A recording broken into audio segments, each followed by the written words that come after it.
आरोप सीधा सीधा है।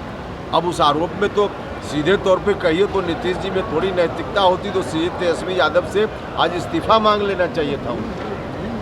उनको इस्तीफा मांग लेना चाहिए था, लेकिन अब क्या नीतीश जी करेंगे, जवाब तो उनको देना पड़ेगा।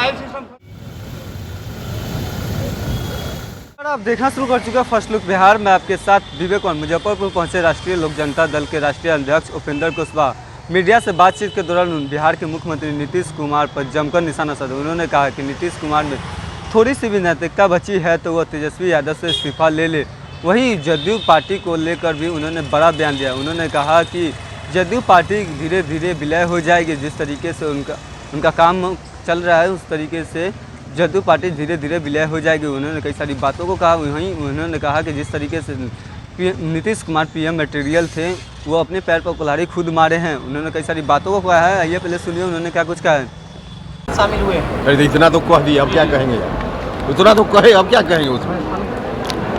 अरे और कुछ सवाल हो तो पूछिए। जिस तरह से तेजस्वी यादव पर जॉब स्कैम वाला चार्जशीट दाखिल हुआ है, क्या इस्तीफा मांगेंगे फिर अलग होंगे? अभी सवाल तो नीतीश जी से पूछे ना। नीतीश जी इसके पहले जब आरजेडी से अलग हुए थे तो उन्होंने यही कहा था, उस समय जो चार्ज लगा था तेजस्वी के ऊपर भ्रष्टाचार का, तो नीतीश जी ने आप सब लोगों से कहा था और आपके माध्यम से देश और बिहार की जनता को कहा था कि तेजस्वी यादव के ऊपर जो चार्ज लगा है, तेजस्वी जी पब्लिक डोमेन में इसको एक्सप्लेन कर दें कि क्या मामला है, सफाई दे दें।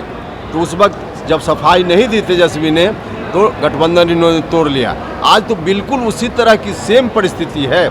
अब इस परिस्थिति में नीतीश जी में थोड़ी भी नैतिकता है तो अब उनको बताना पड़ेगा कि क्या करेंगे। अब जवाब तो वही देंगे, लेकिन निश्चित रूप से बिहार के लोग, देश के लोग जवाब तो चाहते हैं। मिसाइल सिस्टम खत्म कर दिया गया। हरिवंश जी और नीतीश जी की मुलाकात पर क्या कहना चाहेंगे? अब देखिए उस मुलाकात में दो ही व्यक्ति थे और उसमें क्या बात हुई मुझको कोई जानकारी नहीं है, तो उस पर हम क्या कहें। क्या हरिवंश जी से झटका दिलवाएंगे एनडीओ को?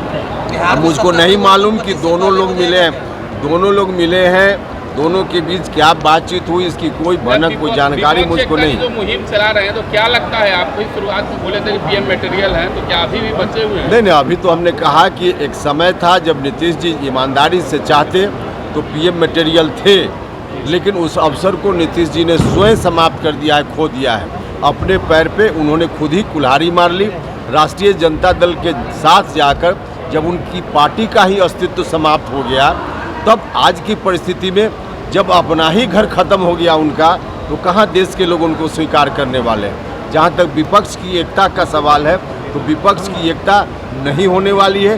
तो आप लोग भी देख ही रहे हैं, 15 पार्टी के लोग आए, बैठक किए, उसमें चाय पानी लोगों ने पिया और उसके बाद क्या क्या हंसी मजाक करके बैठक खत्म हो गई और बैठक से बाहर जाते ही अलग अलग पार्टियों का अलग अलग सुर आने लगा।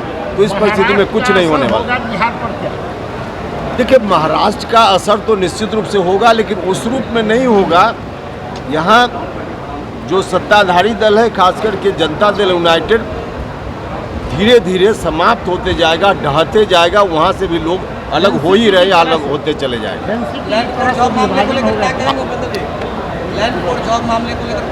अरे भैया उसमें तो अब आरोप सीधा सीधा है। अब उस आरोप में तो सीधे तौर पे कहिए तो नीतीश जी में थोड़ी नैतिकता होती तो तेजस्वी यादव से आज इस्तीफा मांग लेना चाहिए था। उनको इस्तीफा मांग लेना चाहिए था, लेकिन अब क्या नीतीश जी करेंगे, जवाब तो उनको देना पड़ेगा। मिसाइल सिस्टम खत्म कर दिया गया। अयोग्य बिहार के अभ्यर्थी को अयोग्य बता रहा है। नहीं, तो पूरे तौर पे स्टैंड गलत है राज्य की सरकार का।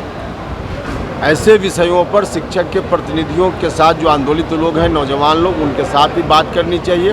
बाकी और भी चर्चा करनी चाहिए और चर्चा करके कोई ना कोई इसका रास्ता निकालना चाहिए।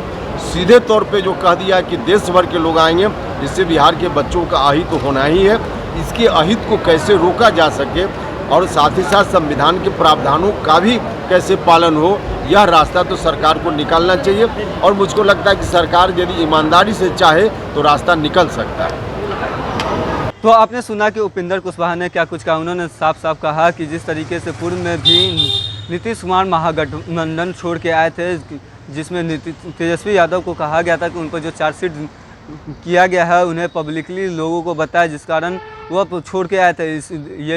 यही स्थिति आज भी बनी रखी है और उन्हें इस बार सोचना चाहिए कि उन्हें क्या करना है। उन्हें और उन्होंने साफ साफ कहा कि उनमें थोड़ी भी नैतिकता बची है होती तो वो तेजस्वी यादव से इस्तीफा ले ले। तो वहीं उन्होंने जो जदयू पार्टी को विलय को लेकर उन्होंने कहा कि धीरे धीरे और भी लोग दूसरी पार्टी में जाना शुरू कर दिए हैं और जो लोग बचे हैं वो भी दूसरी पार्टी में आ जाएंगे। इस तरीके से जदयू का धीरे धीरे विलय हो जाएगा। वहीं उन्होंने बताया कि जिस तरीके से पीएम मटेरियल खुद को बता रहे तो वो खुद पहले ईमानदारी से काम करते तो वो जो भी पीएम मटेरियल थे वो बन जाते, लेकिन वो अपने पैर पर कुल्हाड़ी खुद मारे हैं। तो इसी तरह की खबर के साथ बने रहे, हमारे चैनल को लाइक करें, सब्सक्राइब करें।